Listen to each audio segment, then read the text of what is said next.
আমরা যাদেরকে জাতির পিতা বলে ঘোষণা দিতে চাই তাদের জীবনে পরীক্ষা কয়টা ছিল? যেইটাই দিয়েছে সেইটাই ফেল। আপনি কি মনে করছেন সেদিন সেদিন মাওলানা আনোয়ার শামসুল ইসলাম চট্টগ্রামের উনি ঘোষণাই দিয়ে দিয়েছে এদেশে বঙ্গবন্ধু মুক্তিযুদ্ধ করে নাই। উনি সেভ এক্সিট নিয়ে ঠিক ওই মুহূর্তে পাকিস্তানের কারাগারে জামায়া করেছিল। আর ওনার যে মেয়েরা, এই যে প্রধানমন্ত্রী যেটা পালিয়েছে, উনি ঠিক ওই সময় ভারতের কাছ থেকে, পাকিস্তানের কাছ থেকে ২৫০০ টাকা ওই সময়ের টাকা ভাতা নিয়ে বেশ ভালোভাবে কাটিয়েছে। মুক্তিযুদ্ধের এই চেতনার নাম দিয়ে এতদিন পর্যন্ত জাতিকে বোকা বানিয়ে ধোকা দিয়ে আপনি চেয়ারে টিকেছিলেন, ওইটা এখন আর সামনে কেউ মানবে না। পরীক্ষা ওনার জীবনে যদি পড়তে চান, আমার ফাঁসি চাই এই বইটা পড়েন। পুরা বইটা আমি পড়ে দেখেছি। এটা পড়লে আমি নিচে নামলাম না। মানুষ এত খারাপ হতে পারে? আন্দাজে ঘোষণা দিলেই হবে, মানুষ যে মানছে না আপনি সেটা দেখেন না। যত জায়গায় জাতির পিতা, এই রোড, এই সেতু নাম ছিল, আগস্টের ৫ তারিখের পর থেকে সব পরিবর্তন করে আসল যিনি জাতির পিতা তার নাম লিখে দিয়েছে। আর এইটাই চলবে দেশে। এক কথা বলেন না কেন? এইটাই চলবে। জাতির পিতা ৫০টা জীবনে পরীক্ষা দিল, প্রত্যেকটা পরীক্ষায় তিনি পাশ করেছেন, একটাও ফেল করেননি। আল্লাহ বলেন ফাতাম্মাহুন্না, সে তার প্রতিটি কথাকে, কালিমাকে পূর্ণতায় রূপ দিয়েছে। আলা ইন্নী জাইলুকা লিন্নাসি ইমামা। রব্বুল আলামিন বলেন, আমি খুশি হয়ে তাকে ঘোষণা দিলাম, ইব্রাহিম তোমাকে মানব জাতির জন্য আমি নেতা বানিয়ে দিলাম। শুধু মুসলমানদের জন্য না, লিন্নাস, মানুষের জন্য, মরা মানুষ না, লিন্নাস লাম ব্যবহার করা হয় জীবিত মানুষের জন্য। কিয়ামত পর্যন্ত তুমি জীবিত মানুষদের নেতা। ইব্রাহিম নবী সঙ্গে সঙ্গে প্রশ্ন করেছিলেন, আল্লাহ এই যে নেতৃত্ব দেওয়ার গুণাবলী, যোগ্যতা, এটাকে শুধু আমি পেয়েছি, ওয়ালা মিন যুররিয়াতি, নাকি আমার সন্তানাদি যারা দুনিয়ায় আসবে তারা নেতা হতে পারবে, নেতৃত্ব দিতে পারবে? আল্লাহ ওর সঙ্গে জবাব দিয়েছেন, ক্বালা লা ইয়ানালু আহদিজ জালিমিন। এখানে আলেম নেই। ইয়ানালু এটা মোজারে, বর্তমান, ভবিষ্যৎ, প্রেজেন্ট, ফিউচার। আল্লাহ বলেন কোন জালেমের জন্য কিয়ামত পর্যন্ত ওয়াদা নেই। সুতরাং জালেম ছাড়া তারা জাতির নেতা হতে পারবে না, তাদের রাজনীতি করা জায়েজ নেই। 15.5 বছর যারা জুলুম করেছে এরা যে জালেম, ফতোয়া দেওয়া লাগবে। সারা পৃথিবীতে আপনি ফতোয়া নিতে যান, সবাই বলবে যে 15.5 বছরে যা হয়েছে, যারা এই জুলুম করেছে এরা জালেম, যারা সহ্য করেছে এরা মাজলুম। এক কথা বলা লাগবে। সুতরাং আমরা চাই কোরআনের নির্দেশ, কোন জালেম নেতা হতে পারবে না। কিয়ামতের আগে বাংলাদেশের কোন চেয়ারে যেন কোন জালেম না বসে। এই জন্য যারা এই জুলুম করেছে, সে বড় জালেম হোক, মাঝারি হোক আর ছোট জালেম হোক, এদের নাম তালিকা করে করে টাঙিয়ে দেন মোড়ে মোড়ে। কিয়ামতের আগে দেশে কোন জালেম আর যেন প্রতিষ্ঠা না পায়। এটা নির্দেশ কার? লা ইয়ানালু আহদিজ জালিমিন। কোন জালেম নেতা হতে পারবে না, এটা আমি বানালাম। বলেন ৯৬% মুসলমানের দেশে নেতৃত্ব দিতে হলে অবশ্যই আপনাকে পরীক্ষা দিয়ে দিয়ে পরীক্ষিত হয়ে নেতা হওয়া লাগবে। আজ দেশে যারা সত্যি নেতৃত্ব দিতে চায়, আপনি তাদের দিকে তাকান, এরা ঘাত প্রতিঘাত সহ্য করতে করতে করতে ঠিক ওই পর্যায়ে গেছে। একবারে ওই জায়গায় গেছে এরকম সুযোগ নেই, আছে? সুতরাং এদেশে এখন সামনে নেতৃত্ব দেবে তারা, যে মানুষগুলো পড়তে পড়তে অনলে একেবারে খাঁটি হয়ে গেছে। বাবা যে এরকম ছিল, সন্তানও এরকম হওয়া লাগবে। 2 নম্বরে নেতা হওয়ার যোগ্যতা আমি কোরআনে কারিমের সূরা বাকারার 247 নম্বর আয়াতে পেয়েছি। এটা 2 নম্বর পারা 19 নম্বর পৃষ্ঠার 14 নম্বর লাইনে আছে, ক্বালা ইন্নাল্লাহা আসতাফাহু আলাইকুম ওয়া যাদাহু বাসতাতান ফিল ইলমি ওয়াল জিসম ইলা আখির আয়াত। আল্লাহ পাক বলেন, অবশ্যই আমি আল্লাহ তোমাদের জন্য নেতা বানিয়েছি তাদেরকে, যেই মানুষগুলো পৃথিবীতে প্রচুর জ্ঞান রাখে, এবং শুধু জ্ঞানই রাখে না, তাদের শরীর স্বাস্থ্য শক্তিধর, তাদের শক্তি আছে শরীরে। এবার আসতে পারে প্রশ্ন, এটা ইবনে কাসিরের ভেতরে পাবেন, এই যে বাস্তাতাং ফিল ইলমি, তাদের প্রচুর জ্ঞান থাকা লাগবে। এই জ্ঞান শুধু দুনিয়াবি জ্ঞান না, আখিরাতের জ্ঞানও। ও বাংলার মুসলমানেরা, এটা রেকর্ড হচ্ছে, কালকে সারা বাংলাদেশে যাবে। আমি এখন আমার সামনে 20,000 লোক নিয়ে না, 18 কোটি মানুষ নিয়ে কথা বলছি। আমি আমার ইমান থেকে বলছি, নেতা হতে হলে কোরআনের নির্দেশ সূরা বাকারা 247 নম্বর আয়াতের মাঝে আছে, আল্লাহ তাদেরকে নেতৃত্ব দিতে চান, তাদের হাতেই নেতা বানাতে চান যে মানুষগুলোর প্রচুর জ্ঞান আছে। এই বাংলাদেশের দিকে তাকান, হাজারো দল আমরা দেখতে পাই, সব দিক থেকে জ্ঞানী মানুষ আমরা দেখি, তারা যে মানুষগুলো একামতে দিনের দায়িত্বে আছে। আপনি যদি মিথ্যা কথা বলে আপনি মিলান, এখন যদি বলেন না ওনারা তো আলেম না, আরে ভাই, ডাক্তার শফিকুর রহমান, ডাক্তার আব্দুল্লাহ মোহাম্মদ তাহের, অধ্যাপক মিয়া গোলাম পরোয়ার, অধ্যাপক মুজিবুর রহমান রাজশাহীর, এ মানুষগুলো একটাও মাদ্রাসার বারান্দায় যায়নি। আপনি আর কোরআন হাদিস কয় পাতা পড়েন? যান তো ডাক্তার শফিকের কাছে, যান তো ডাক্তার মিয়া গোলাম পরোয়ারের কাছে, অধ্যাপক গোলাম পরোয়ারের কাছে। আপনি কতটুকু কোরআন বোঝেন? গ্রামার কত প্রকার কি ওনার কাছে না। আমি নিজে তো তাদের সাথে জেলখানায় এক ঘরে দেখেছিলাম 3টা বছর। আমিরে জামাতের সাথে আমি 4 দিন এক ঘরে ছিলাম। মিয়া গোলাম পরোয়ারের কাছে আমি 3টা বছরের প্রায় 2 বছর একাধারে ছিলাম। পাশের রুমে, পাশের বিল্ডিং এ আমি দেখেছি তাদের স্টাডি কি, দুনিয়ার বিষয়ে বলে আর আখিরাতের বিষয়ে বলে। আমি নিজে হাফেজ, অথচ কোরআনে কারিমের আয়াত থেকে এমন তথ্য ডাক্তার শফিকুর রহমান বের করতে পারতেন, আমার বাবার জীবন শুনিনি। অথচ আমি ভার্সিটি পাশ করে এসেছি। পৃথিবীর ভেতরে শ্রেষ্ঠ মানুষ ওইটা, খায়রুন নাস মাইয়ানফাউন নাস। আল্লাহ পাকের নবী বলেন, পৃথিবীতে আল্লাহর দৃষ্টিতে, আমার দৃষ্টিতে উত্তম মানুষ ওইটা যার দ্বারা মানুষের উপকার হচ্ছে এবং হবে। ইয়ানফাউ, এটা মজারে। আল্লাহর নবী খায়রুন নাস মাইয়ানফাউল মুসলিমিন দেয়নি যে মুসলমানদের উপকার যার হবে সেই লোকটা উত্তম না, যার দ্বারা মানুষের উপকার হয়, মানুষের কল্যাণ হয়, এটা আল্লাহ রাসূলের কাছে ভালো মানুষ। এটা দেখতে পাচ্ছেন না কাদের দ্বারা হচ্ছে? আজ নাম ধরা লাগবে আপনার। এরপরও যদি কেউ না বোঝার ভান করে থাকে, আপনার এইদিকে আসেন, আপনাকে ঝড়ি কোদাল দিন। আপনারা বুখারী শরীফ দিয়ে হবে না, বাকারি শরীফ লাগবে। সুতরাং নেতা হতে হলে প্রচুর জ্ঞানের অধিকারী হওয়া লাগবে, স্টাডি করা লাগবে। কথা বলেন না কেন? এমন এমন নেতা আমরা পেয়েছিলাম, কোরআন হাতে নিয়ে কোরআনের ভুল ধরিস। এই দরবেশ বাবা কোরআন হাতে নিয়ে সামনে বলেছিল কোরআনের ভেতরে ভুল আছে, তো মেজর না। এ কথা বললে ওর ইমান থাকার কথা। ওর যে ইমান নেই, যেদিন দাড়ি কেটে নৌকার বৈঠা নিয়ে পালাচ্ছিল, ওই দিন আমি বুঝতে ফেলেছি।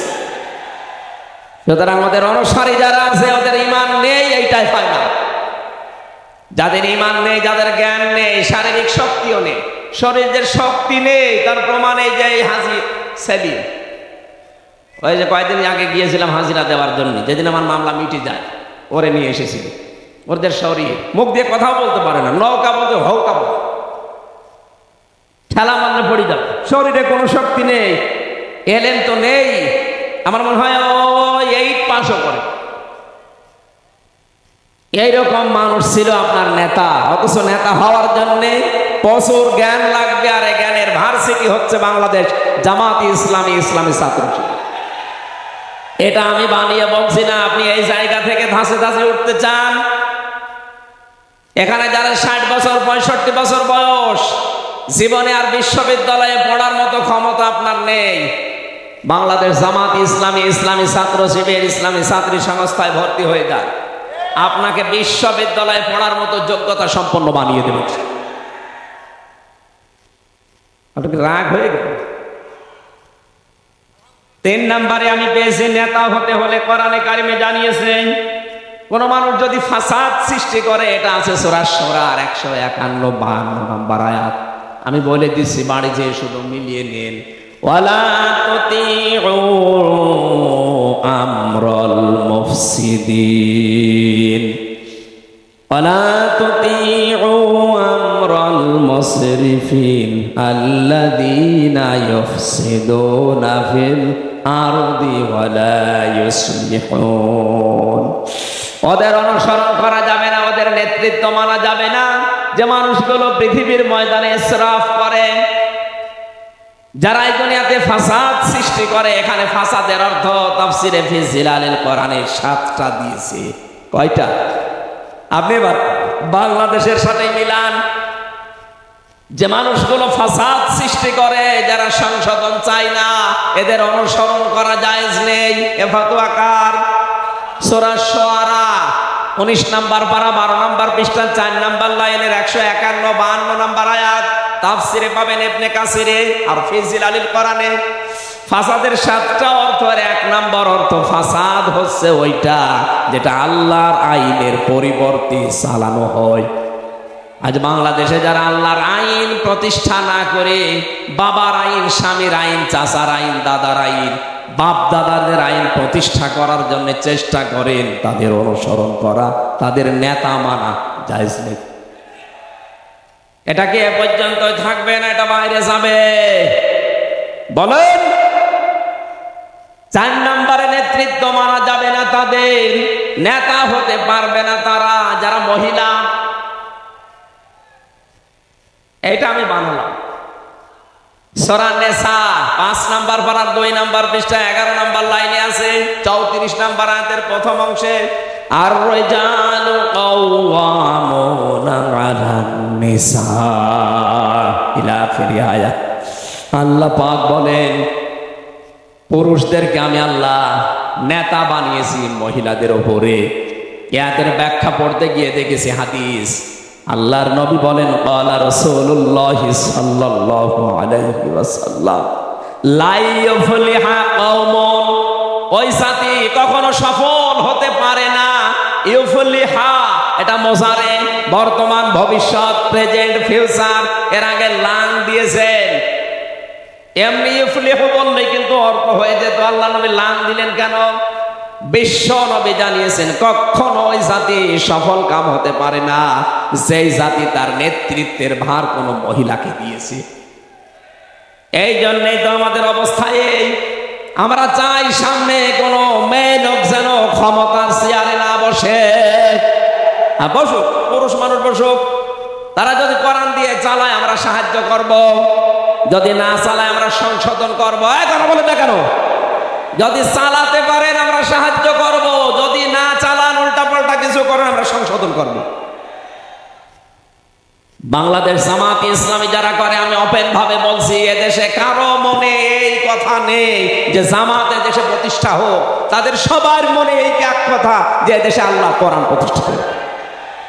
বলেন তো, যারা এদেশে জামাত ইসলাম শিবির করে, ছাত্রী সংস্থায় আছে, জিজ্ঞাসা করেন, ওরা যদি বলে যে আমরা জামাতের প্রতিষ্ঠাতা চাই, জীবনও আমি আর কোনোদিন কোরআন দিয়ে এখানে কথা বলতে পারবো না। প্রত্যেকের মনে এই একটাই কামনা যে এদেশে আল্লাহর বিধান কায়েম হোক। কথা বলেন না কেন? ডাক্তার শফিকুর রহমান জামাতের যিনি এখন কেন্দ্রীয় আমির, কয়েকদিন আগে ঘোষণা দিয়েছে, আমরা জামাতের প্রতিষ্ঠা চাই না, আমরা কোরআনের প্রতিষ্ঠা চাই। সুতরাং কোরআন প্রতিষ্ঠা করতে হলে পুরুষ মানুষ লাগবে না মহিলা। মেয়েদের যে দায়িত্ব ঘরে ঘরে থাকবে, ঘরের একটা পরিবেশ আছে, ঘরের পরিবেশে থাকবেন, বাইরে আসলে ঘরের পরিবেশ নিয়ে আসবেন। অকারনা ফি বুয়ুতিকুন্না ওয়ালা তাবাররাজনা তাবাররুজাল জাহিলিয়াতিল উলা। কোরআনে কারীমের সূরা আহজাবের 33 নম্বর আয়াতে আল্লাহ ফতোয়া দিচ্ছেন, হে মেয়েরা ঘরের পরিবেশে থাকবা, বাইরে যখন যাবে জাহিলি যুগের মেয়েদের মতো রূপ সৌন্দর্য বের করে যাবে না। তাবাররুজের অর্থ তাফসীরে খাজেন মুফাসসির দিয়েছেন 3টা। মেয়েরা যারা এসেছেন, সম্মানিতা মা বোনেরা, অনেক ভালোবাসি আপনাদেরকে আমি, খুব ভালো করে শোনেন। তাবাররুজের 3টা অর্থের একটাও যদি কারো জীবনে পাওয়া যায়, জান্নাত তো দূরের কথা, জান্নাতের ঘ্রাণও পাবে না। এক নম্বরে তাবাররুজের অর্থ হচ্ছে মেয়েরা যখন রাস্তাঘাটে আসে তখন ওদের সাজগোজ বেড়ে যায়। এরকম এই বগুড়ায় নেই? ঘরের ভেতরে থাকে ময়লা কাপড় পরে, অপরিষ্কার হয়ে, আর যদি শোনে কোনো অনুষ্ঠানে যাবে, বাজারে যাবে, ও সাজ দেখে কে? এক চকের ভেতরে দেয় 8টা-9টা জিনিস, আশকারা, মাস্কারা, আইলানা, মার্জিয়া। আমি প্রায় 13টা জিনিসের নাম জানতাম ওই বিয়ের সময়। বিয়ের সময় আমার দাদা মাত্র আমার 6000 টাকা দিয়েছে বাজার করার জন্য, ওই 11 সালে। ওই সময় লিস্ট দিয়েছে দোকানদার, এক চোখের ভেতরে যে 9টা। বললাম ভাই কি? বলে গেল চোখে, এক চোখে যদি এই কয়টা লাগে, বাকি জায়গা আছে, বাকি আর জায়গা নেই। হ্যাঁ, আপনি আশকারা, মাস্কারা, আইলানা, মার্জিয়া এগুলো 9টা না 14টা দেন, কিন্তু পরপুরুষের জন্য না, স্বামীর জন্য। যেই মহিলা নিজের স্বামীকে নিজের দিকে আকৃষ্ট করার জন্য সাজগোজ করে, যতক্ষণ আয়নার সামনে বসে থাকবে ততক্ষণ নফল নামাজের সওয়াব পাবে। এরকম বউ আছে? কার হাত তোলেন তো? একটাও। হ্যাঁ, আসলে নেই। ওরা সাজে কিন্তু স্বামী বাদ দিয়ে অন্যের জন্য। বলেন তো, নিজে সাজগোজ করে স্বামীর সাথে মার্কেটে যায়, একই স্বামী দেখানোর জন্য না পাবলিক? আপনি এত নিচে নেমে গেছেন। হযরতে সালমা, উম্মে সালমা রাদিয়াল্লাহু তাআলা আনহা, তার জীবনী পড়লাম। তিনি নিজের ঘরকে পরিপাটি করে সুন্দর পোশাক পরে সুন্দর বালিশের চাদর, বিছানার চাদর বিছাচ্ছেন। আশপাশের মেয়ে লোক এসে বসে, কি আজকে আসবে কে তোমার? আমার সবচাইতে বড় মেহমান আমার স্বামী আসবে। এ পৃথিবীতে সবচাইতে বড় মেহমান আমার জীবনের জন্য আমার স্বামী, এই জন্য আমি এত পরিপাটি হচ্ছি। স্ত্রী লোকের উচিত এইটা, স্বামী যখন বাইরে থেকে আসবে, ব্যবসা বাণিজ্য অন্য কোনো কাজ থেকে যদি শোনে আসতেছে, আপনি আগে সব কাজ বাদ দিয়ে স্বামীকে আকৃষ্ট করার জন্য সাজবেন। আপনি ওদেরকে জিজ্ঞাসা করেন, আজকে ঘর দ্বার এত সুন্দর কেন? এই সুন্দর পরিপাটি, সুন্দর বিছানা। বলবে, কেন? তুমি জানো না আজকে লোক আসবে? তার মানে আপনি ওর কাছে লোক না, ওর লোক আছে দুলা ভাই। মেয়েরা যারা এসেছেন, আশা করছি এই তাবাররুজটা করবেন না। মেয়েরা যখন রাস্তাঘাটে আসবে, ওদের সাজগোজ যারা বাড়িয়ে দেবে, এদের জন্য জান্নাত হবে না। 2 নম্বরে তাবাররুজের অর্থ হচ্ছে, মেয়েরা যখন রাস্তাঘাটে আসে তখন 8-60 পোশাক পরে, এমন টাইট ফিট, স্কিন টাইট, এই যে চোস পায়জামা পরে মেয়েরা, এটা জায়েজ নেই মেয়েদের জন্য। কি কথা বলছে না কেন? এত ছোট পোশাক বানায়, শয়তান পর্যন্ত চোখ মনে হয় দিতে পারবে না। আমি বিশ্ববিদ্যালয়ে যখন পড়তাম ওই সময়ের কথা, ওই যে মজমপুর গোল চত্বরে একবার দেখি এক লোক বউ নিয়ে যাচ্ছে। সালাম দিলাম, জবাব দেওয়ার পরে বললাম, ভাই কে পেছনে? বলছে, তোমার ভাবি। ভাবি কি পরিয়েছে নাকি, শাড়ি না মশারি? একবার তাকানোর পর আর তাকানো যাচ্ছে না। আমার কানের কাছে মুখ নিয়ে বলছে, হুজুর আমি আর কত দেখবো? এলাকার মানুষের হক নেই, হক আদায় করে বেড়াচ্ছে। এরকম নিজের বউ সুন্দর, মেয়ে সুন্দর, আপনারটা আপনি দেখেন, মেয়েকে দেখান তার জামাই দিয়ে, লোকজন দিয়ে দেখানো জায়েজ আছে?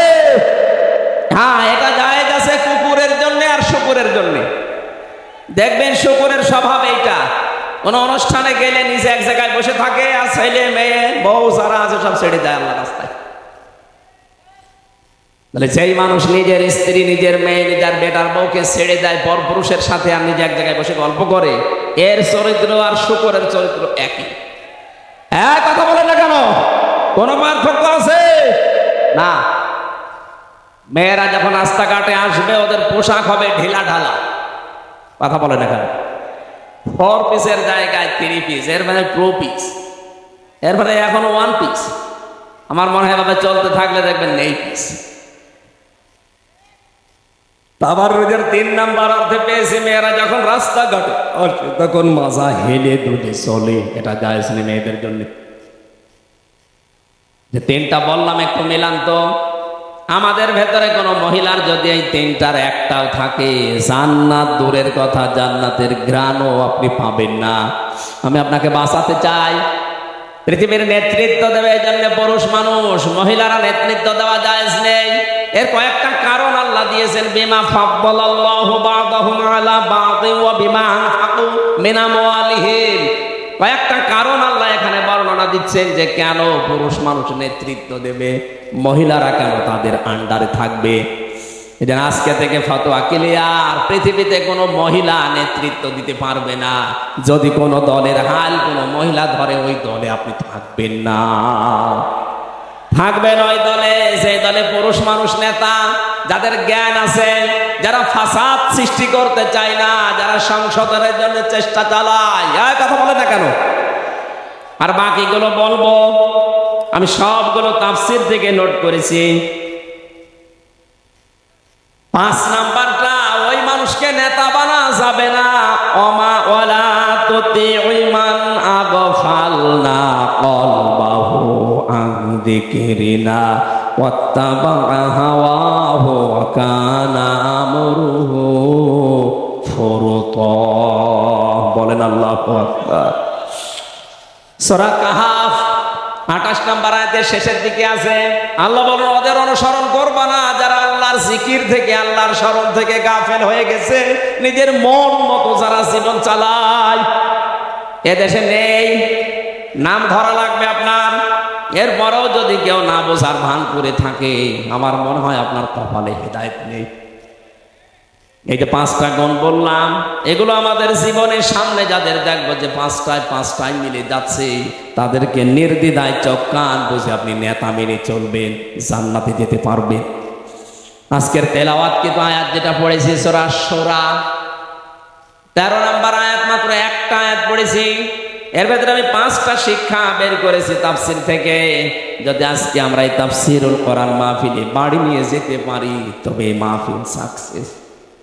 আব্দুল বারী ভাই বারবার আমার বলছিল অনুষ্ঠানটা মাত্র 2 দিনের না, 1 দিনের হলো অসুবিধা নেই। যদি আমরা এই শিক্ষাগুলো নিয়ে বের যেতে পারি, তাহলে মাহফিল 1 দিনে সাকসেস। কথা বলে না কেন? সূরা শূরা, শূরা মানে সংসদ। শূরা মানে কি? এই যে সংসদের নাম শুনলে যে মানুষগুলো হুজুরদের টিটকারি মারে, না হুজুর আবার সংসদে যাবে মানে? আরে ভাই, সংসদে কারা যাবে, কেন যাবে, কি করা লাগবে? আল্লাহ এই সূরার ভেতরে প্রায় 13টা পয়েন্ট দিয়েছেন। আমরা আসেন তেলাওয়াত কি আয়াতের ব্যাখ্যায় যাই।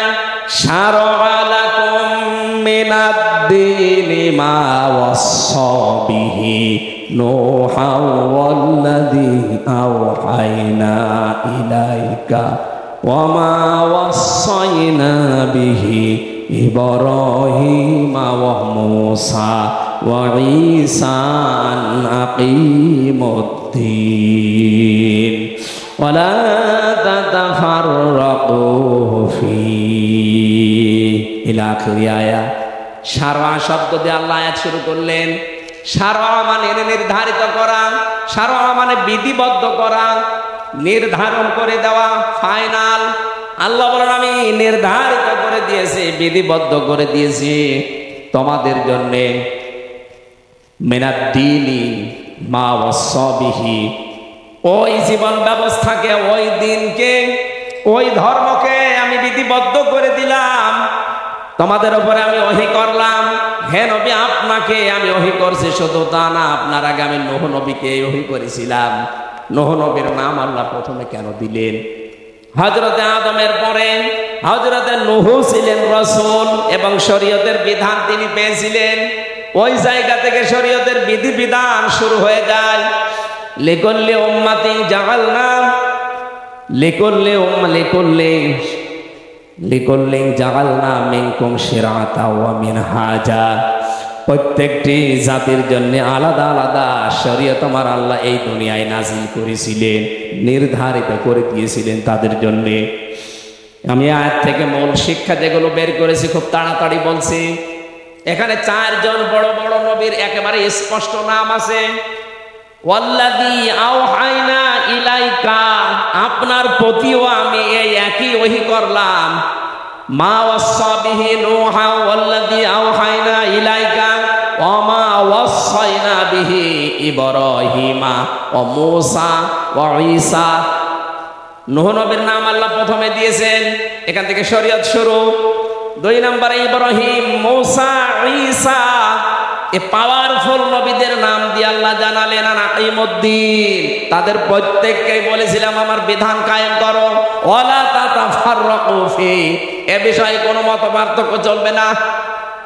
মা তাদউহুম ইলাই কাবরা আলাল মুশরিকিনা মা তাদউহুম ইলাই। হে নবী, আপনি যখন এই পথে মানুষকে ডাকবেন, সবচাইতে বেশি দুর্বহ দুষ্কর্ম, সবচাইতে বেশি কষ্ট লাগবে, অসহ্য লাগবে, খারাপ লাগবে মুশরিকদের কাছে। সুতরাং আল্লাহর দিন কায়েমের কথা বললে এই দেশে এসেছে দল করুক না কেন, যদি মুশরিক হয় তার কাছে খারাপ লাগবে। আজকে প্রমাণ হয়ে যাবে আপনি কি আসলেই মুমিন না মুশরিক। আল্লাহু ইয়াজতাবি ইলাইহি মাইয়াশা, আল্লাহ যাকে পছন্দ করেন, যাকে নির্বাচিত করেন, ইয়াজতাবি, নির্বাচনের মাধ্যমে আল্লাহ যাকে নির্বাচিত করেন, এই মানুষটাকে দিয়ে আল্লাহ দিন কায়েমের জন্য নির্ধারিত করেন।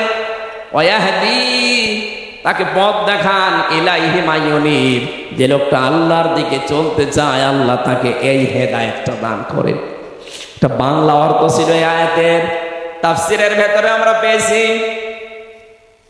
পৃথিবীর ময়দানে যত বড় বড় নবীর নাম আমরা শুনি, সূরা আহজাবের 7 নম্বর আয়াতে এ তাফসীরে পাবেন, ওয়াইদ আখাযনা মিসাকাহুম ওয়া মিনকা ওয়া মিন নূহি ওয়া ইব্রাহিম ওয়া মূসা ওয়া ঈসা আন আকি ঈসা ইবনে মারইয়াম ওয়া আখাযনা মিনহুম মিসাকান গালিযা। বলেন আল্লাহু আকবার।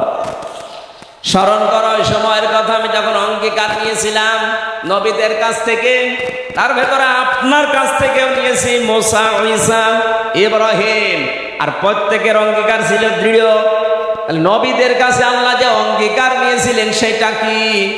আমার সালনা মিন ক্বাবলিকা ইল্লা, আমার সালনা মিন ক্বাবলিকা মির রাসূলিন ইল্লা নূহি ইলাইহি আন্নাহু লা ইলাহা ইল্লা আনা ফা'বুদনি ইল্লা আনা ফা'বুদুন।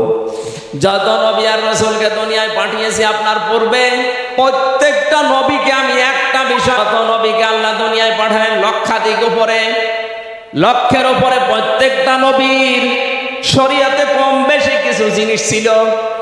মুসা আলাইহিস সালামের শরীয়তে যেটা ছিল ঈসা নবীর শরীয়তে এটা ছিল না, ঈসা নবীর শরীয়তে যেটা আছে আমাদের শরীয়তে এটা নেই। কিন্তু প্রতিটি নবীর মিশন এবং ভিশন এটা ছিল আনাকিমুদ্দিন, দিন কায়েম করা লাগবে। ওয়ালা তাতাফাররাকু ফি, এই বিষয়ে কোনো ফতোয়াবাজি চলবে না। সুতরাং বাংলাদেশে যে যেই দলে আছেন, মতে আছেন, যে যে দরবার নিয়ে আছেন থাকেন, দেখ কাতারে আসা লাগবে এই বাক্যে যে আনাকিমুদ্দিন, দিন কায়েম করতে হবে। কথা বলেন। দিন যদি কায়েম না করতে পারি আপনার দরবারের দরবার কিন্তু চলবে না। কথা বলেন না কেন? আপনি যে চিল্লায় যাচ্ছেন জীবন চিল্লাও চলতে দেবে না। আমি যে দিন কায়েমের জন্য চেষ্টা চালাচ্ছি আমার এই চেষ্টাও বন্ধ হয়ে যাবে। এই জন্য আমাদের সব চাইতে উপরে এই টার্গেট নেওয়া লাগবে, আমরা যে যেখানে আসি দিন কায়েমের ব্যাপারে কোনো ফতোয়া নেই। কথা বলে না কেন? কারণ তো আমরা এই জমিনের মালিক না, আমরা এই জমিনের মালিক, এমনকি কোরআনের মালিকও আমরা না, আমরা হচ্ছে কোরআনের খাদেম। এই যে জমিনটা দেখতে পাচ্ছেন, এই জমিনের মালিক জনাব শাহাবুদ্দিন সাহেব, আমারে আব্দুল বারী ভাইরে, আজকের সভাপতি তাইব সাহেব, তালেব সাহেবকে সহ 5 জন মানুষকে উনি নিয়েছে যে ধান লাগান, বিকাল 5টা পর্যন্ত লাগাবেন, বেতন দিয়ে দেব। বিকাল 5টা বাজতে আর মাত্র 10 মিনিট বাকি আছে। দেখলাম 5টা বাজার 10 মিনিট আগে 8-10 জন মস্তান এসেছে মোটরসাইকেল নিয়ে। ওরা বলছে ধান তো লাগানো যাবে না, যা লাগিয়েছে তুলে ফেলবো। আমরা যদি বলি ভাই আপনি ধান তুলবেন অসুবিধা নেই, কিন্তু আর 10 মিনিট পরে তোলেন, কারণ ধানও আমাদের নাই, জমিও আমাদের না। কথা বলেন না কেন? আমরা কামলা, খাদেম, আমরা লিবার। আমাদের একটা টার্গেট আছে, বিকাল 5টা পর্যন্ত লাগানো শেষ করতে পারলে শাহাবুদ্দিন সাহেব আমাদের বেতন দিয়ে দেবে, আর এইটা দিয়ে আমাদের সংসার চলবে। কথা বলেন না কেন?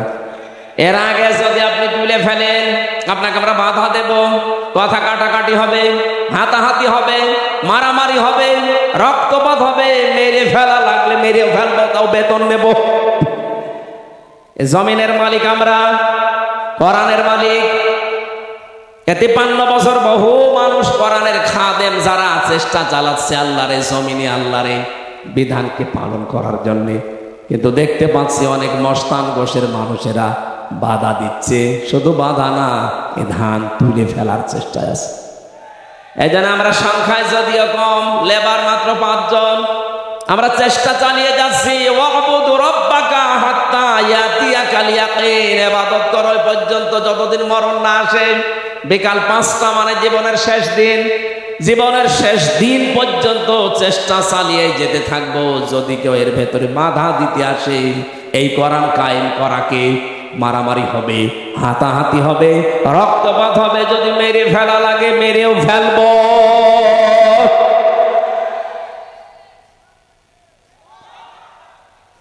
কারণ আমাদের বেতন দরকার আগে, নাই তো আমাদের পরবর্তী জীবন আমি চালাবো কি দিয়ে? আর আমাদের আসল বেতনের নাম জান্নাত। আরো জোরে বলেন কি? ওইটা পাওয়ার জন্যই তো এত কিছু করছে। কিন্তু এটার ডাকে সাড়া দেবে না শুধু বাংলাদেশে, তারা কাবুর আলাল মুশরিকিনা মা তাদউহুম ইলাই। হে নবী, আপনি দেখবেন আপনার এই ডাকে সাড়া দেবে না তারা যারা মুশরিক। এত বোঝানোর পরও আপনি আসতে চান না দিন কায়েমের পথে, আপনি কি মুশরিক নাকি? যদি মুশরিক হয়ে থাকেন তাহলে তো আপনার ঈমান নেই। কথা বলেন না কেন? যারা শিরিক করে ওদের ঈমান থাকে। আরো জোরে বলেন। আপনি নামাজ পড়ে কি করবেন, রোজা রেখে কি করবেন? আপনার মতোই নামাজ, রোজা, হজ, তারাবি, রোজা রাখার পরে ইফতারি করা, সব কিছু করেছিল আব্দুল্লাহ ইবনে উবাই। কিন্তু এ জমিনে দিন কায়েম করা লাগবে, এইটার পক্ষে সে ছিল না। আল্লাহ পাক তাকে মুনাফিকের মরণ দিয়েছে। কথা বলেন ঠিক কিনা? নবীজি বলেন, মাম্মা তাওয়ালাম ইয়াগজু, যে ব্যক্তি মরে গেল কিন্তু সে যুদ্ধ করলো না, ওয়ালাম ইউহাদ্দিস বিহি নাফসাহু বিল গজবি মাতা আলা শুবাতিন মিনান নিফাক, ওই মানুষের মনের ভেতরে কামনাও আসে না যে আল্লাহর জমিনে আল্লাহর দিন কায়েম হোক। সেই লোকটা যেন মরে গেল মুনাফিক হয়ে। আমার হাদিসের চোখটা লাগিয়ে দেখতে পাচ্ছি বাংলাদেশে বহু নামাজি, বহু রোজাদার, বহু হাজি মুনাফিক হয়ে মারা যাচ্ছে। বগুড়াবাসী, আমি একটা সূক্ষ্ম কথা বলছি, খুব খেয়াল করে শুনেন। ফেরাউন যেদিন ডুবে যাচ্ছিল, যেদিনও ডুবছিল, ওই সময় কিন্তু আল্লাহর একাত্মবাদের ঘোষণাটা দিয়েছিল। কোরআনে কারিমের সূরা ইউনূসের 80-90 নম্বর আয়াতে আল্লাহ তাআলা আমাদেরকে এটা জানিয়েছেন। খুব খেয়াল করে শুনবেন, আপনি এভাবে শুনুননি। হাত্তা ইযা দারাকাহুল গরাকু ক্বালা আমানতু আন্নাহু লা ইলাহা ইল্লাল্লাযী আমানাত বিহি বানু ইসরাঈল ওয়া আনা মিনাল মুসলিমিন। যখন ডুবে যাচ্ছিল তখন বলেছে আমি ঈমান আনলাম ওই আল্লাহর উপরে, যার উপরে বনি ইসরাঈলরা ঈমান এনেছে। ও কিন্তু আল্লাহর ঘোষণাটা দিয়েছে, কিন্তু ওই জামানায় যিনি প্রেরিত পুরুষ, যিনি রাসূল ছিলেন, নবী ছিলেন, হযরতে মুসা, তার স্বীকৃতিও দেয়নি। কারণ সারা জীবন তার সাথে একটা দ্বন্দ্ব বেঁধেছিল ফেরাউনের। কথা বলছে না, যদি বলতো লা ইলাহা ইল্লাল্লাহু মুসা কালিমুল্লাহ, আল্লাহ ওরে মাফ করে দিত। আল্লাহকে স্বীকৃতি দিয়েছে কিন্তু রেসালাতের স্বীকৃতি দেয়নি। এই জন্য মরণ হয়েছে বেঈমান অবস্থায়। ওদের এখনো পর্যন্ত সুটকি দিয়ে আছে। ফালিয়াউমা নুনাজ্জিকা বিবাদানিকা লিমান খালফাকা আয়া লিতাকুন লিমান, ফালিয়াউমা নুনাজ্জিকা বিবাদানিকা লিতাকুনা লিমান খালফাকা আয়া। তোর এই শরীরটাকে আমি আজ রেখে দিলাম, মেডিসিন লাগবে না, ঔষধ লাগবে না, পছন্দ ধরবে না, পোকামাকড়ে খাবে না, মাছে খাবে না, কিয়ামত পর্যন্ত যারা আসবে তোর পেছনে তারা তোর জন্য, তুই যেন তাদের জন্য শিক্ষা হতে পারিস, রেখে দিলাম। আমি তাফসিরে সূক্ষ্ম কয়েকটা পয়েন্ট পেয়েছি। তার এক নম্বরে ওকে আল্লাহ ঈমান দেয়নি, বেঈমান অবস্থায় মরণ দিয়েছে। এই কারণে আল্লাহ ওকে ডাকও দিয়েছিল, আল আন, এখন তুমি বলো যে আমি মুসলমান। এখন কেন কথা সয়তা কবলু ওয়া কুনতা মিনাল মুফসিদিন, এর আগে তো তুমি বড় স্বৈরাচারী ছিলে, ফ্যাসাদ সৃষ্টিকারী ছিলে, হাজারো বান্দা বান্দিকে দুনিয়ায় শান্তিতে থাকতে দাওনি।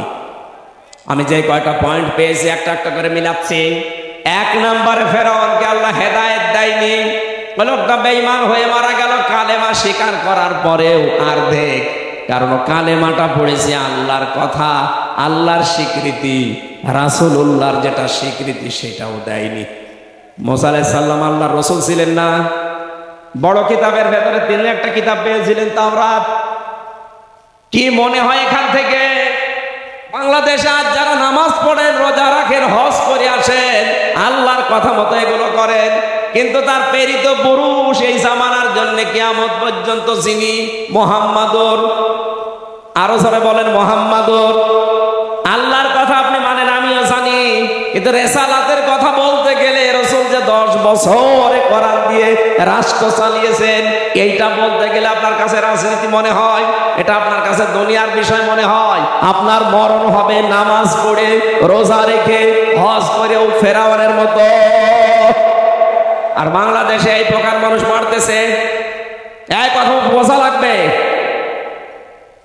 2 নম্বরে পেয়েছে ফেরাউনকে আল্লাহ হেদায়েত দেয়নি, তার অন্যতম কারণ ও জুলুম করতে করতে শেষ পর্যায়ে পৌঁছিয়েছে। ইন্নামা নুমলি লাহুম লিয়াজদাদু ইসমা, মানুষ যখন জুলুমের একেবারে সর্বসীমায় পৌঁছিয়ে যায় পাপের, তখন আল্লাহ তাকে আর হেদায়েত দেয় না, কারণ ফেরেশতারা তখন তার প্রতি বরদোয়া করে। এই আয়াতের তাফসীর আমি হাদিস পেয়েছি, জিবরাইল আলাইহিস সালাম যখন পানির নিচে দেখলেন ফেরাউন ডুবে গেছে, আবার উঠতেছে, ও যখন লা ইলাহা ইল্লাল্লাহ, ইল্লাল্লাহ বলতে পারে, ইল্লাল্লাযী আমানাত বিহি বানু ইসরাঈলা ওয়া আনা মিনাল মুসলিমিন পর্যন্ত বলার পরে যে মুসা কালিমুল্লাহ বলতে পারে, এইজন্য মুখের উপরে কাদা দিয়েছে। জিবরাইল বলছে আমি কাদা দেওয়ার পরে পা দিয়ে আটকিয়ে দিলাম যেন কথা বলতে না পারে। তাফসিরে মুফাসসির এটা জিলালিল কোরআনে আছে, উনি লিখেছেন এই কারণে ফেরাউনকে আর আল্লাহ কথা বলতে দেয়নি জিবরাইল ফেরেশতা, কারণ ও ছিল সালেম। আর সারাটা জীবন জিবরাইল দেখেছে যে ও করেছে কি। এই 15.5 বছর যারা মানুষের অধিকার নষ্ট করলেন, মানুষের উপরে জুলুম করে কত মানুষকে মানুষের বোঝা বানিয়ে দিয়েছেন। 2780 জন মানুষকে আপনি এই আন্দোলনে বোঝা বানিয়ে দিয়েছেন পরিবারের জন্য। এক কথা বলে না কেন? নবীদের কাজ ছিল তাহমিলুল কাল্লা, মানুষের বোঝা হালকা করে দেওয়া, আর আপনি মানুষের বোঝা আরো ভারী করে দিয়ে গেলেন। আপনার কপালের হেদায়েত নেই, আপনি বেঈমান হয়ে মরবেন ফেরাউনের মতো। আল্লাহ পাক বলেন হাদা বায়ানুল লিন্নাসি ওয়া হুদা ওয়া রাহমাতুল লিল মুত্তাকিন। এই যে একটা বর্ণনা বক্তব্য এ কোরআনে আমি যা দিয়েছি, এটা গরু ছাগল পশু পাখির জন্য না, লিন্নাস মানুষের জন্য। কাদের? যারা আলেম আছে জিজ্ঞাসা করেন লাম শব্দটা বালাগাত মান থেকে 13টা অর্থে ব্যবহার করা হয়। এর 9 নাম্বার অর্থ আছে লাম ব্যবহার করতে হলে জীবিত মানুষ লাগে, মরা মানুষের জন্য লাম ব্যবহার হয় না। আল্লাহ কোরআনে যে বক্তব্য দিয়েছেন মরা মানুষের জন্য না জীবিত। কপাল আমাদের খারাপ ছিল, এ 15.5 বছরে আমরা জীবিত মানুষদেরকে কোরআন শোনাতে গেলেই বাধা যদি নাও দিয়েছে, এমন সিস্টেম করে রেখেছিল 14 জায়গায় পারমিশন নেওয়া লাগবে। ও ছাতা কেউ নিতেও যাবে না, দিতেও যায় না। পারমিশন নিতে গেলে যদি দিয়ে দিত তাও তো হয়, এক জায়গায় 8 বার 10 বার 15 বার 20 বার যাবার পরে বলে না আমির হামজা বাদ দিয়ে অন্য হুজুর নিয়ে আসবে। অন্য হুজুর এসে আপনার বাবার কথা বলবো। এদেশে যারা জালেমাদেরকে কওমি জননী উপাধি দিয়েছে তাদের অনুমতি লাগতো না। আলেম নামে কলঙ্ক, এই পৃথিবীর নিকৃষ্ট একজন মানুষের নাম ফরিদ উদ্দিন মাসুদ, এই লোকের অনুষ্ঠানে কোনো পারমিশন লাগতো না।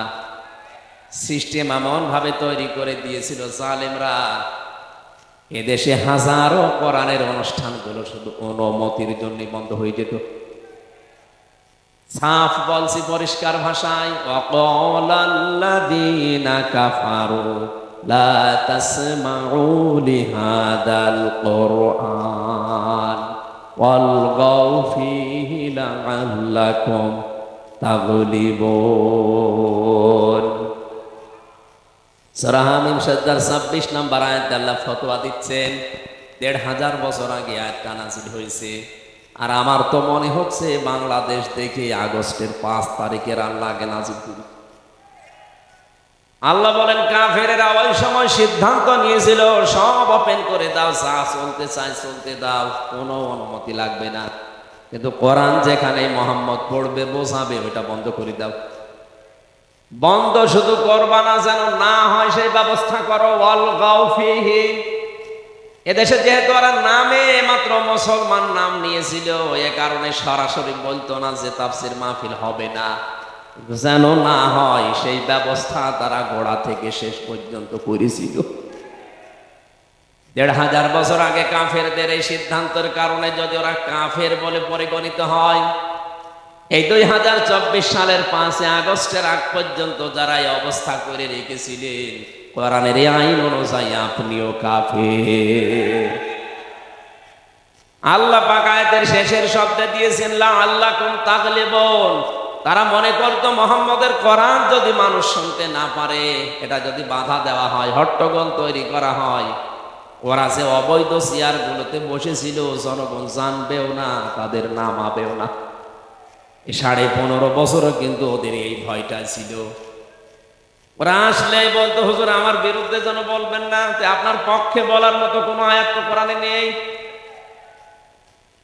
কালকে আমি দিনাজপুরে ছিলাম, যেখানে ওনারাও আমারে বলছিল হুজুর আমরা কিন্তু জামাত ইসলাম শিবির ইসলামী আন্দোলন চরমনাই এদের লোক না, আমরা আর একটা দলের লোক, আমি নাম নিলাম না। ওনারা বলছে আপনি এমন ওয়াজ করবেন যেন আমাদের গায়ে না লাগে। কোরআনে আল্লাহ এরকম কোন কথা দিয়েছে যে যারা জালেম, যারা মুনাফিক তাদের গায়ে লাগবে না, এমন কোন কথা কোরআনে আছে? আপনারা তো মানুষের উপর জুলুম করেন, আপনি তো মুনাফিকি করেন। আপনার পক্ষে বলার মতো কোনো আয়াত তো কোরআনে আল্লাহ দেয়নি। আমি পাবো কোথায়? আমি কি নিজে বানাবো? জেলে যাওয়ার আগে 19 সালে একবার গিয়েছিলাম খুলনা, ওই রূপসা থানার পাশে। আমাকে সভাপতি যিনি বলছে হুজুর এখানে রাজনৈতিক দলের বিভিন্ন দলের লোকজন শুনতে এসেছে, আপনার রাজনৈতিক কোনো কথা বলার দরকার নেই, আপনি পারিবারিক জীবনে স্বামী স্ত্রীর কথা বলেন। ঠিক আছে, স্বামী স্ত্রীর গন্ডগোল কেন হয় আর এটা মেটানোর পদ্ধতি কি? আল্লাহ 5টা সূরা দিয়েছেন, সূরা নিসার 34-35 নম্বর আয়াতে। ওখান থেকে শুরু করলাম তাফসীর করার। শেষ করার পর ওনার বাড়িতে গেলাম খাবার খাওয়ার জন্য, দেখি কথা বলছে না, মুখ গোমরা করিয়া আছে। কি গো, কি কথা বলে না কেন? আরে ভাই আপনাকে কি হলো? ভালোই তো ছিল, আপনার মন মতো হয়তো ওয়াজ করলাম। আমারে বলছো হুজুর আমার বউর সাথে আমার আজকে গন্ডগোল হয়েছে, আপনাকে কে বলে দিয়েছে বলেন? কে বলে দেবে? না, আপনি যা যা বললেন ওইটা আজকে সব আমার হয়েছে। আমার কেউ বলে দিয়েছিল? না, দিয়েছে। ১৫০০ বছর আগে আল্লাহ আমাকে জানিয়ে দিয়েছে যে এই এই কারণে পরিবারে গন্ডগোল হয়। কথা বলে না কেন? ওইটা বললে যে ওনার বিরুদ্ধে যাবে আমি জানতাম। সব গেছে ওনার বিরুদ্ধে, শেষে দেখলাম আসার সময় বিদায় আদায়ের সমস্যা। এজন্য আজকে আমি যেটা দিয়ে আরম্ভ করতে চাই তো খেয়াল করে শুনবেন। আমি গতানুগতিক কথা বলি না, চিন্তা ভাবনা করে ওখান থেকে শিক্ষা নিয়ে আসার চেষ্টা চালাই। ১৫০০ বছর আগে কোরআনের আলোচনায় বাধা দিয়ে ওরা যদি কাফের হিসাবে পরিগণিত হয়, ওই মানুষগুলোর যদি মারা গেলে জানাজা না হয়, কবরে দেওয়া না হয়, 15.5 বছরে যারা কোরআনে বাধা দিয়েছে ওরা কাফের। ওরা মারা গেলে ওদের জানাজা নেই, কবর নেই, পুড়িয়ে ফেলেন। কারণ ও তো এমনি তো জাহান্নামে যাবে, আগে দিয়ে দি কথা বলছে। সূরা আলে ইমরানের এই আয়াতে আল্লাহ হাদা বায়ানুল লিন্নাস, আল্লাহ ইঙ্গিত দিয়েছেন এই যে একটা বয়ান এখন যেটা করা হচ্ছে এটা কিন্তু মানুষের জন্য, মরা মানুষ না, জীবিত মানুষদের জন্য। আজকে শুকরিয়া আদায় করছি, কারণ এখন জীবিত মানুষদের সামনে আল্লাহর কোরআনকে বলতে আর কোনো পারমিশন নামক এই মহা ঝামেলায় আর পড়া লাগে না। একটা প্রহসন ছিল জাতির সাথে। ডক্টর মোহাম্মদ ইউনূস ক্ষমতা নেওয়ার পরের দিনই ঘোষণা দিয়েছে এই দেশে যেমন অন্যান্য ধর্মীয় অনুষ্ঠান চলে, 96% মুসলমানের দেশে আল্লাহর কোরআনের আলোচনার জন্য 56,000 বর্গ মাইলে কোনো জায়গায় অনুমতি নেওয়া লাগবে না। ঠিক ওই দিনের পরের দিন এদেশের যিনি সর্বোচ্চ দায়িত্বে আছে, গোয়েন্দা বিভাগ, আমি নাম নিলাম না, এই পাশের বিভাগের মানুষ, তিনি আমারে কল দিয়ে বলছে, হুজুর কোরআনের কথা যেই ফোর্সে আল্লাহ জানাচ্ছে আপনি ওই ফোর্সে বলবেন। কোন জায়গায় পারমিশন নেওয়ার জন্য, অনুমতি নেওয়ার জন্য আর কিছু লাগবে না। যদি কেউ বাধা দেয় শুধু আমারে জানাবেন, ও ঠ্যাং ভেঙে ফেলবো। আমি বললাম, স্যার আপনি এতদিন ছিলেন কোথায়? আর বলছে, হুজুর আমি নতুন দায়িত্ব পেয়েছি, এতদিন ছিলাম না। আমিও ছিলাম এরকম বৈষম্যের শিকার। এখন আল্লাহ আমার দায়িত্ব যখন দিয়েছে, মুসলমান হিসাবে যা করার আমি করব। কোরআনের কথা আপনারা বলবেন, যেভাবে আল্লাহ বলতে বলেছেন আমরা সেইভাবেই বলবো ইনশাআল্লাহ। আল্লাহ বলেন এর ভেতরে 2টা জিনিস আমি দিয়েছি, হুদান পথ নির্দেশিকা, ওয়া মাউইযাতুন উপদেশ, লিল মুত্তাকিন যারা ভদ্রলোক, যারা তাকওয়া অর্জন করে, যারা বেছে বেছে দুনিয়ার জীবন চালায়। ও বগুড়াবাসী, কোরআন সবার জন্য পথ নির্দেশ করবে না, সবার জন্য উপদেশও হবে না। উপদেশ কোরআন তাদের জন্য যে মানুষগুলোর ভেতরে আল্লাহর ধমকের ভয় আছে। ফাযাক্কির বিল কোরআন মান ইয়াখাফু ওয়াঈদ। So admonish and order by the Holy Quran him who prays my threat. আল্লাহ পাক বলেন, হে নবী কোরআন দিয়ে তাদেরকে উপদেশ দেন, তাদের কাজ হবে যাদের ভেতরে আল্লাহর ধমকের থ্রেটের ভয় আছে। আল্লাহর ধমকের ভয় আমাদের ভেতরে আছে কিনা? যাদের নেই ওদের দ্বারা আজকের আলোচনায় উপদেশও নেই, হেদায়েতও নেই। সুতরাং আমরা এমন ভদ্রলোক হতে চাই, কোরআন থেকে আজকের নির্দেশিকাগুলো নিয়ে ভদ্রলোক হয়ে দরবার থেকে যেতে চাই। আল্লাহ আমাদের তৌফিক দেন, বলেন আমিন।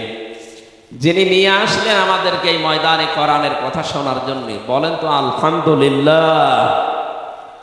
এটা যেহেতু গতানুগতিক অনুষ্ঠান না, এটা একটা ইবাদত চলছে। এটা কি চলছে বলেন তো?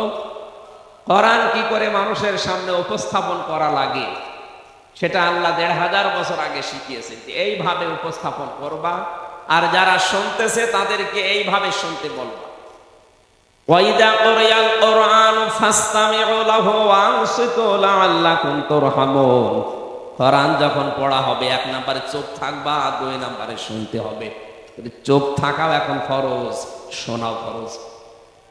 লাআল্লাকুম তুরহামুন, আশা করা যায় আল্লাহর রহমত এখানে আসবে। যারা শুনতেছেন বসে, এই 2টা শর্ত না মানলে আপনার শোনার ভেতরে বরকত এবং আল্লাহর রহমত আপনি পাবেন না। এখানে এসে যদি রহমতই পাওয়া না যায়, আসলেন কেন? সুতরাং এই 2টা শর্ত মেনে আপনি শুনবেন, আশা করছি শুনবেন তো। এখন যিনি বলতে আসলাম আমরা, আমাদের উচিত হচ্ছে কোরআন যেভাবে উপস্থাপন করা দরকার মানুষের সামনে, ওই ধরনটার সামনে নিয়ে আসা। কিতাবুন উনজিলা ইলাইকা ফালা ইয়াকুম ফি সাদরিকা হারাজুন মিনহু লিতুনদিরা বিহি ওয়া যিকরা লিল মুমিনিন। সূরা আরাফের 2 নম্বর আয়াতে আল্লাহ বলেন, যারা কোরআন উপস্থাপন করবে জাতির সামনে তাদেরকে বলছি কিতাবুন, এই একটা কিতাব। উনসিলা ইলাইকা, হে নবী আপনার প্রতি আমি এটা অবতীর্ণ করেছি, হারাজুম মিনহু লিতুনদিরা বিহি, এই কোরআন দিয়ে যখন মানুষদেরকে সতর্ক করবেন, উপদেশ দেবেন, তখন আপনার মনের ভেতরে যেন দ্বিধা দ্বন্দ্ব, ভয় ভীতি, সংশয় সন্দেহ এগুলো কাজ না করে, কোন সংকীর্ণতা মন যেন আপনার তৈরি না হয়। যিকরা লিল মুমিনিন, কোরআন মুমিনদের জন্য উপদেশ। বলেন সুবহানাল্লাহ। এবার আমরা ব্যাখ্যায় যাচ্ছি। এখানে হারাজন শব্দের অর্থ আছে দুইটা, আছেন তো আপনারা? তাফসিরে ফি জিলালিল কোরআন সাইয়্যিদ কুতুব রাহমাতুল্লাহ আলাইহি তিনি বলেন, এক নম্বরে হারাজনের ব্যাখ্যা হচ্ছে আপনি যখন কোরআন উপস্থাপন করবেন, মানুষের সামনে ব্যাখ্যা করবেন, তাফসির করবেন, অনেক মানুষ এমন সামনে বসা থাকবে তারা কোরআনের বক্তব্য না বোঝার কারণে মন খারাপ। এটা এখন বাংলাদেশে দিন দিন বাড়তেছে, আগে ছিল এখন বাড়তেছে। কোরআনের কথা না বুঝে, ওর যোগ্যতা নেই বোঝার, না বুঝেই মন খারাপ করে। কয়েকদিন আগে কুষ্টিয়ার সাবেক এক চেয়ারম্যান যেমন মন খারাপ করে বক্তাকে মারতে যাচ্ছিল, কথা বলছে না। ও যদি কোরআনের কথা বুঝতো, স্টেজে আলেমকে অপমান করতে পারত। আলেম তো ওর বাবার কথা বলে না, ও কোরআনের আয়াত তেলাওয়াত করে তাফসিরের নাম বলে ওয়াজ করছিল। তার মানে এই ধরনের মানুষ এখন দেশে আছে যারা বক্তব্য না বুঝে মন খারাপ করতে পারে। এখানে নেই, এখানে আছে। হারাজনের দ্বিতীয় ব্যাখ্যা কি? মুফাসসির বলেন, হে নবী আপনি যখন কোরআন মানুষের সামনে বলতে যাবেন, আবহমান কাল থেকে এমন এমন নিয়ম নীতি ইসলাম মনে করে ওই এলাকার মানুষেরা পালন করে আসছে, অথচ ওইগুলো ইসলাম না। আপনি যখন কোরআনের তাফসীর করবেন তখন ওইগুলো টিকবে না। কি কোরআনের সঠিক কথা বলতে গেলে ওইগুলো টিকবে না, কারণ তাফসীর মানে উলঙ্গ করা, ঢাকনা দিয়ে ঢাকা আছে, ঢাকনা তুলে ফেলা, আবরণ খোলা, স্পষ্ট করা। আপনি যখন স্পষ্ট করে দেবেন, যারা ঢাকনা দিয়ে ঢেকে আছে এই মানুষগুলো তো সহ্য হবে না। আপনি দেখবেন দিনের বেলায় তিনটি প্রাণী আছে, এরা বের হয় না, রাতের অন্ধকার যত ছেয়ে যায় তখন ওরা বের হয়, পেঁচা, বাদুর আর চামচিকা। এরা দেখবেন দিনের আলোতে আসে না, রাত যত গভীর হয়, অন্ধকার হয়ে যায় তখন বের হয়, বের হয়ে স্থির থাকে, মানুষের কলা নষ্ট করে, পানের বরজ নষ্ট করে, ফসল নষ্ট করে। কথা বলে না কেন? দিনের আলো, সূর্যের আলো এদের ভালো লাগে না, এজন্য রাতের অন্ধকার এরা বেছে নিয়েছে। ওদের নাম পেঁচা, বাদুর, চামচিকা। এ পৃথিবীতে যারা আল্লাহর দ্বীনের আলো, কোরআনের আলো, ইসলামের আলো সহ্য করতে পারে না, তখন জুলুমের অন্ধকারের পথ বেছে নেয়, শিরিকের অন্ধকারের পথ বেছে নেয়, কুফরের অন্ধকারের পথ, বেদাতের অন্ধকারের পথ বেছে নেয়। ওই মানুষগুলো বেছে নিয়ে ঠিক থাকে না, তখন মানুষের ক্ষতি করে। পেঁচা, বাদুর, চামচিকা যেমন মানুষের ফসল নষ্ট করে, ওরা তখন মানুষের ঈমান নষ্ট করে। আর ওই আবরণ গুলো কোরআনের কারিমের তাফসীর হলে তখন খুলে যায়। কথা বলছে না? আমি আজকে আব্দুল বারী ভাইয়ের বাড়িতে ছিলাম রাতের বেলা, সকাল বেলা ওনার একটা ছোট্ট ছেলে আছে, মানে 3-4 বছর বয়স হবে। এখন যদি এসে আমারে সালাম দেয়, আঙ্কেল আসসালামু আলাইকুম, ছেলেটা চেহারা খুব সুন্দর, একটু দুষ্ট, তার ভালো। এখন ওর যে চেহারা, সুরাত, পোশাক আশাক যা, ওই এমন ভাবে মোলায়েম কণ্ঠ দিয়ে সালাম দিয়েছে, বোঝার উপায় নেই যে ওটা ছেলে না মেয়ে। এখন যদি আমি বলি তোমার বাবা কোথায়, বলে বাড়িতে নেই, তোমার নাম কি? যদি এমন একটা নাম বলেছে, নাম পুরুষেরও হয় মহিলারও হয়, মাহি। মাহি এদেশে মানুষের নাম নেই, পুরুষের নাম মাহি, মেয়ে লোকের নাম মাহি। ওই যে কিছুদিন আগে যিনি মারা গেলেন তার ছেলের নাম মাহি চৌধুরী। কথা বলছে। আর একজন নায়িকা আছে মাহিয়া মাহি, পুরুষ আর মহিলা, আমি তো বুঝতে পারলাম না। এখন ওই ছেলেটা আসলে ছেলে না মেয়ে, আম্মু না আব্বু, এটা বোঝার জন্য যেটা করা লাগবে, যেটা আবরণ দিয়ে ঢাকা আছে, ওই প্যান্ট পায়জামা খুলে ফেলা লাগবে। কথা বলছে না? ওটা খুলে ফেললে বোঝা যাবে এটা আব্বু না আম্মু। ওটা আবরণ খুললে যেমন বোঝা যাচ্ছে, এই সমাজে আজ যারা বিভিন্ন অন্ধকারের পথ বেছে নিয়ে মানুষকে জানতে দিচ্ছেন না, কোরআনের তাফসীর করলে কিন্তু আবরণ খুলে যাবে। আবহমান কাল থেকে যারা শিরিক, বেদাত, জুলুম আর কুফরের পথ বেছে নিয়ে তারপরও মনে করছেন এইটা ইসলাম, এইটাই দিন, কোরআন পড়লে ওইগুলো থাকবে না, কোরআন বুঝলে ওইগুলো থাকবে না, হাজারো দরবার এমনিতেই বন্ধ হয়ে যাবে। যেখানে আন্দাজে দরবার বানিয়ে বিনা কারণে মানুষকে শিরিক, বেদাত এগুলো শিক্ষা দিচ্ছে, কোরআন পড়লে, কোরআন বুঝলে ওইগুলো টেকার কথা না। আমি একটা উদাহরণ দিচ্ছি নাম বলে, আমি নাম এমনিতে সরাসরি ধরতে চাই না, তারপরও বলছি, আমি নিচে দেখে এসেছি এই কারণে। যে ৮ রশিদ যে পীর ফরিদপুরের, ইনার যে সোহারা সুরত এখন যিনি আছে, এই যে ফয়সাল, এর দাঁড়িয়েও নেই, গোপও নেই, নমো। আপনি বলেন তো এই লোকটাকে পীরের কোন চিহ্ন ওর ভিতরে আছে? এই যে নামাজ পড়ায় হচ্ছে আব্দুল বারী সাহেব কারবালা মসজিদে, ফজরের নামাজ পড়তে গিয়ে যদি দেখে যে উনি একেবারে সফা দাড়ি কেটে নমো হয়ে গেছে, মুসল্লি ডাক দিয়ে বলবো, হুজুর কি, কে আপনি? আমি আপনাদের আব্দুল বারী, দাড়ি কই? দাড়ি নেই, তাতে কি হয়েছে? আপনার পেছনে নামাজ পড়বো না কেন? তোমারও তো দাড়ি নেই। মুসল্লি বলবে, হুজুর দাড়ি ছাড়া মুসল্লি হওয়া যায়, ইমাম হওয়া যায় না, এটা বলবে না? বগুড়া জেলার ভেতরে কারবালা নামে একটা মসজিদ আছে শুনলাম, এই মসজিদের ইমাম হওয়ার জন্য যদি দাড়ি কেটে এত বড় একজন আলেম যাওয়ার পরও ওনারে নামাজ পড়তে আপনি না দিতে চান, ওনার পেছনে যদি আপনার নামাজ না হয় মনে করেন, তাহলে দাড়ি কেটে যে লোকটা বিশ্ব ওলি দাবি করছে, আমি আর নিচে নামলাম না। এই যে টিকছে না কোরআনের তাফসীর করতে গেলে, এতদিন ওরা ওইটাকে ইবাদত ইসলাম মনে করে চালাচ্ছে। এটা বলতে গেলে এরকম দরবার বাংলাদেশে অনেক আছে না নেই? এগুলো টিকবে? হ্যাঁ, নবী যখন ওরা দেখবে যে আমাদের বানানো ইবাদত, আমাদের নিয়ম কানুনে তো মুহাম্মদ যা বলে চলে না, তখন ওরা বিরোধিতা শুরু করবে।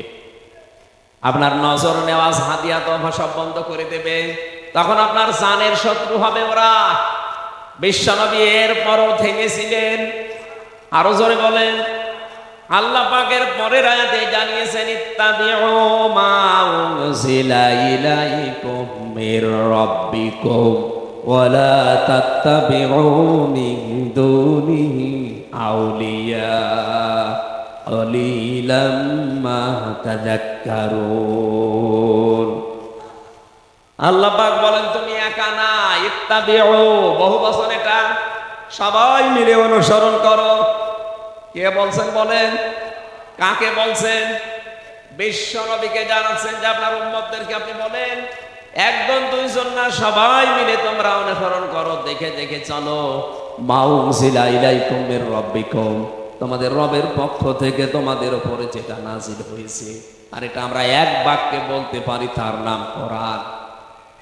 আরো আসতে বলে, ওয়ালা তাত্তাবিউ, অনুসরণ করা যাবে না, মিন দুনিহি আউলিয়া, কোন ওলির। বাংলা অর্থ শোনার পরে মনে হচ্ছে আল্লাহ মনে হয় ওলিদের বিরুদ্ধে। কি?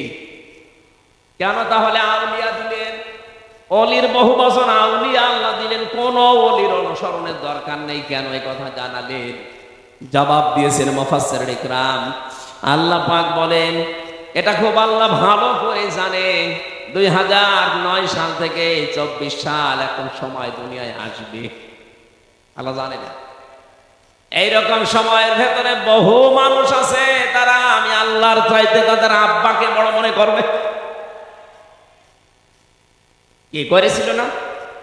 আপনি তাকাচ্ছেন, 100 জনের ভেতরে 100 জনই বলতে বাধ্য হবে এদেশে শিরিক আর বেদাত, কুফরি, এগুলো মানুষকে করানোর জন্য রাষ্ট্রীয়ভাবে অনেকে উঠে পড়ে লেগেছিল।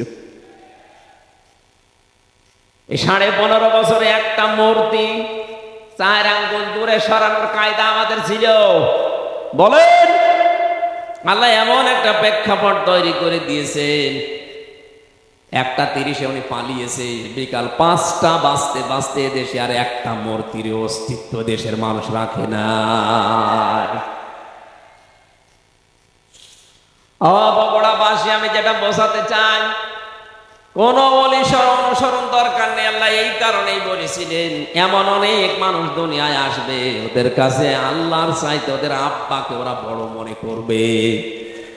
আমি জেলে যাওয়ার পরে কিছুদিন পরে দেখি আমার পাশের রুমে আল্লাহর এক বান্দাকে দিয়েছে, চলচ্চিত্রে কাজ করে। ও নামাজ পড়তো, জামাতে না, একা একা নামাজ পড়ার পরে দেখে একদিন দোয়া করছে, আল্লাহ তুমি আমার হায়াত নিয়ে নাও, আমাকে মেরে ফেলো, প্রধানমন্ত্রী শেখ হাসিনাকে বাঁচিয়ে। আরে শয়তান, কি দোয়া করছে? মোনাজাত শেষ হয়ে গেল, বললাম ভাই কি মোনাজাত করেন? সেটা আমার মনের কথা। যদি বলতো আল্লাহ আমার অপরাধ গুলো মাফ করে দেন এবং জেওয়াল থেকে আমাকে মুক্ত জীবনে ফিরিয়ে দেন, তাও তো কথা ছিল। বসে আমারে মেরে ফেলেন, আমার হায়াত আমি দিয়ে দিলাম, আমার মাকে আপনি বাঁচিয়ে রাখেন। আমার মনে হয় এই সমস্ত মানুষগুলো নিজের আপন মা বাবার জন্য এই দোয়া কোনোদিন করেনি। এই জন্য আমরা যদি সবাই মিলে আজ অনুসরণ করতে পারি আল্লাহর পাঠানো এই কিতাবকে, কোন অলির অনুসরণ দরকার নেই। মানে যারা আল্লাহর কোরআন রাসূলের আদর্শ মানে না, ওই রকম অলির অনুসরণ দরকার নেই। ওয়ালিল আম্মা তাযাক্কারুন। আমার আফসোস, এই বক্তব্য শোনার পরে মাত্র কিছু মানুষ মেনে নেবে, অধিকাংশ মানুষের মুখ ফিরিয়ে চলে যাবে। আমরা কি ওই মুখ ফেরানোর তালিকায় থাকতে চাই? আমরা মেনে নিতে চাই আজকে যা আলোচনা হবে ইনশাআল্লাহ। রাসূলের উপরে দরুদ পড়ছি, যাকে আল্লাহ এই পৃথিবীতে একমাত্র নেতা বানিয়ে পাঠিয়েছিলেন। এই যে ইয়াসিন সারা জীবন শুনি, ইয়াসিন মানে কি? হে নেতা। ইয়াসিন মানে এটা আমি বানালাম। তাফসিরে কাবীরের ভেতরে আছে ফখরুদ্দীন রাজি রাহমাতুল্লাহ আলাইহি সিন শব্দের 5টা অর্থ তিনি দিয়েছেন। তিনি বলেন ইয়া মানে হে, এটা হরফে নেদা, আর সিন মানে সাজ্জেদ। সাইয়েদের 5টা অর্থ দিয়েছেন। সিন মানে সাজ্জেদুল আলামিন, সিন মানে সাজ্জেদুল বাশার, সিন মানে সাজ্জেদুল কাউনাইন, সিন মানে সাজ্জেদুল আম্বিয়া, সিন মানে সাজ্জেদুল মুরসালিন।